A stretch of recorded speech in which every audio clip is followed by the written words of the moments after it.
Hey guys, how's it going? Oh, Dad. Oh no, you're fussing. No, no, no, no, no, no, no, no, no. Okay, he's 1 second. This one's losing. Okay, maybe this one will be better. Are you peeing on me? Are you peeing on me? Oh, hold on. Maybe this one will be the. Oh, yeah, you're on my mic. Hold on. Maybe this one will be the winner chicken dinner. Okay, let's try this again. Merry Christmas, first of all.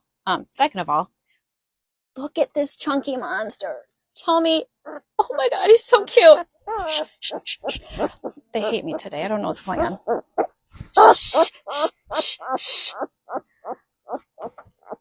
This isn't going well, guys. Okay, we'll do it without puppies. They're cute. You get the picture. They're squirming everywhere because they're crazy. Anyway, I wanted to quick do a little video here, and this is going to come off completely wrong, and that's okay. But so right now, so the pups are two weeks old, and I try to sell our pups on a site called Good Dog. I just like it because like I can have my contracts there. I can have like all my buying and selling stuff like in one spot. It's easy for me to keep track of everything, whatever. Okay. So I just updated the site with new pictures and stuff of the babies. And whenever I do that, there's like a pretty rapid influx then of people on the site asking questions. Great, fantastic. But like it's been crazy the last 2 days with people wanting looking into Anatolians for emotional support dogs. What is going on with that? We're not doing that, guys. Why are we doing that? We're going to talk about why we're not doing that. We're also going to talk about what's going on with my lighting in here.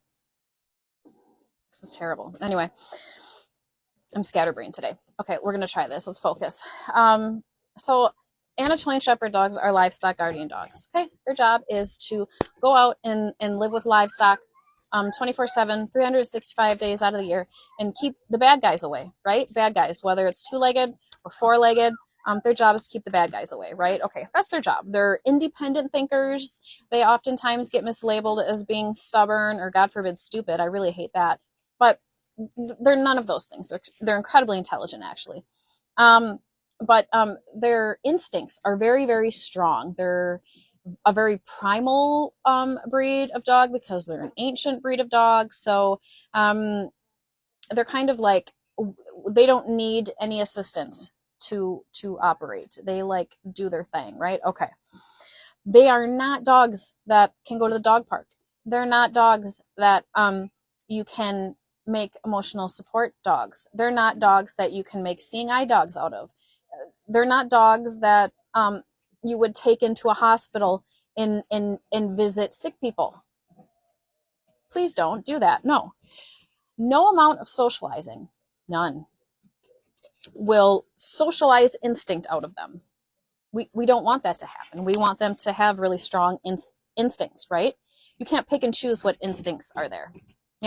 Like their instinct to dig, right? Like dig their own dens and make their own little habitats underground. That's part of their instinct. And although it's annoying, and sometimes as humans we don't like that, it doesn't really matter. Like it's them and it's what they do, right? So we just have to let them do what they do. You can't pick and choose what you like or don't like about something. If you're going to like it and you want it, then you have to take all of it, right? So no, they're not emotional support animals. So anyway, my point of this ridiculous and runaround is I turn away probably 80 to 90% of my applications. Hey, ooh, she's correcting her baby that's trying to get in her food. Hold on a minute. I think they're ready for solid foods. This little monster with the food on its face.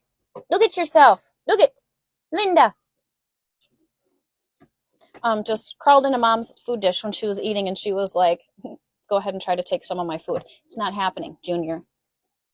Honey, you're too little for the big boy and big girl foods. You can't, honey, you're too small. I love you. Oh my God, you're so cute. Oh my God, look at his face. Say preciosa. Oh. Okay. I'm struggling tonight. I'm sorry, guys. Okay. When I say that I turn down 80 to 90% of my applications, like I'm not joking. I'm not being I'm not exaggerating at that. So I don't care if I have to hang on to a puppy till it's 6 months old, 8 months old. I don't care. It's more important to me that they get into the right hands. If I sold every dog to like every person that put in an application and said that they wanted one, I mean, I could sell, this litter would be gone 10 times over. But they would go to people that live in, let's see, some of the people that have reached out. Townhouses. Who just growled at me? Little sassy babies. Yeah, they're growling down here already, by the way. People in townhouses, people in apartments, people that want them to take to a dog park, people that want them for emotional support animals, people that want them just because they saw them once and they just think they're pretty. Yeah. So here's my issue. When you see all of these Anatolians and they're in animal shelters and they're trying to get rehomed for $50 because it didn't work out, you know whose reason that is? You know whose problem, whose fault? That's the word I'm looking for. Whose fault that is 90% of the time? Breeders. It's our fault because you're not doing a good enough job of vetting your potential customers. So that means if you're going to try to say, I want to be a dog breeder, because wow, that's exciting. It means then do your job and do it well. And don't go into this to make money because that's not nice and we don't do that. Okay. Make sure that the dog has its best chance of going into the right home. And she's at that puppy again who's trying to eat her food. Son, you're going to choke and your mom's going to bite you in the head. There's always one kid in every family. Anyway, so like do your job and do it well and don't be afraid to tell people no. Like it's okay. Last night a gal reached out to me. She wanted a dog. She wanted it to be an emotional support animal. I very nicely said, I'm sorry, ma'am, but this is not that. And she then proceeded to argue with me. I don't know how many messages went back and forth before I was just like, I'm sorry that you don't agree with what I'm saying to you, but this conversation is now over. And best of luck to you on your search. Don't argue. Why are you arguing with me? You're not going to change my mind. And nah, just don't do that. Drives me crazy.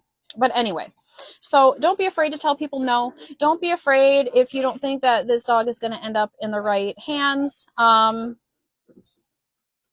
It's okay to say no, people. It's okay to say no. I think this is a different one.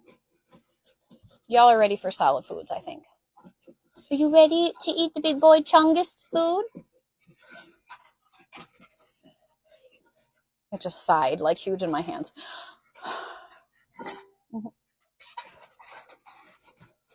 Are you ready to eat big food? I love you. I think you're fantastic. If you're big now, once you get on the big boy and big girl food, you're going to be round. Yeah, you'll be round. Yes. So our goal here is to get them in the best hands so that they don't end up home hopping. Okay, we don't want home hopping. Home hopping is not good. No home hopping. Okay, we want forever homes. So don't be afraid to say no, and don't be afraid to make people upset with you. I figure I'm going to upset people all the time. Anyway, so I'm okay with it. So, all right, guys, thanks for watching. That one peed on me too. You.